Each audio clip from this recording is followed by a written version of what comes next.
Hello, people, planet, and profit people.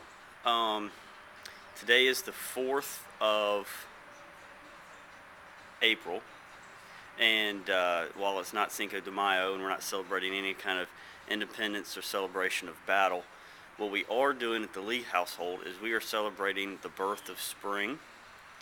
Um, we get together at Lorenzo's Crawfish Boil, and we boil a bunch of crawfish and drink a bunch of sodas, and as a community celebrate the sun and literally worship the sun.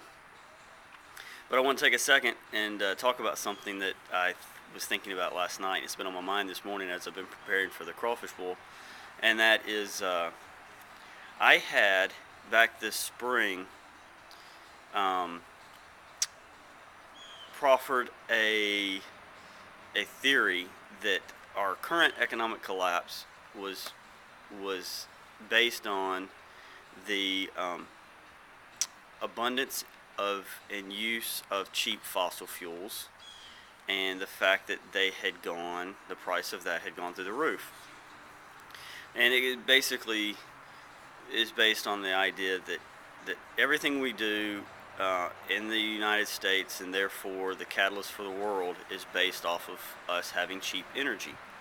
And when that ceased to exist this summer, we started having problems. And this is kind of, people want to blame mortgage brokers and bankers and that kind of thing. And there's plenty of blame to go around. But the point of the matter is, people with adjustable rate mortgages were doing just fine paying those adjustable rate mortgages.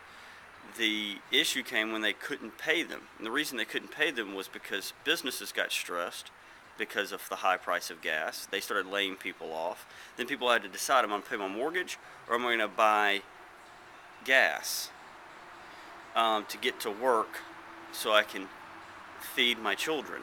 And so we ended up with a situation where people were having to make a decision. They stopped paying their mortgages because they were wanting to live.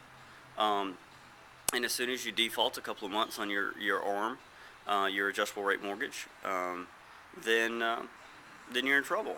And this started this whole spiral.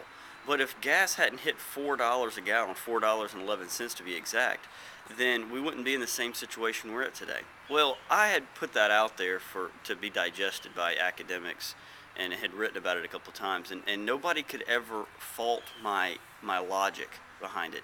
But at the same time, it never latched on to where people were like, that's the cause. It was always something else. It was always some other reason. But then yesterday in the Wall Street Journal, a guy actually said, the cause is not all this other stuff we're talking about. The cause was the high price of energy. And that's very, very scary. I saw a bumper sticker at the farm this past weekend with our students from Southern Miss, and it said, alternative energy is homeland security. And that's exactly how I feel about it. That pretty sums up my feelings pretty well. And the fact that if we want a stable economy and a stable world, then we need to find abundant, endless, cheap electrons. Not something that is finite, not a fossil fuel that we know is going to run out or is controlled by a petro dictatorship or a bunch of people that don't like us.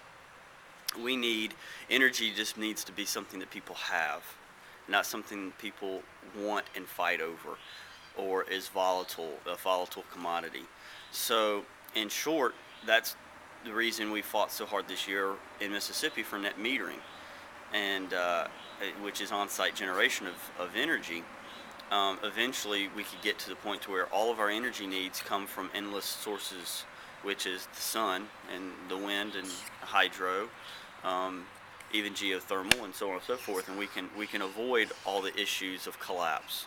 And so we need on-site generation, and to do that we need net metering laws and tax incentives. It's that simple. When we were having conversations in Jackson about this year, the national security was a big thing, and it rings true with a lot of people, no matter what side of the aisle you're on. So, in short, we got to keep pushing for these energies, and we got to stop avoiding having those difficult conversations about fossil fuels, because it makes things a mess, and we're feeling the pain of it right now. So thanks. See y'all later.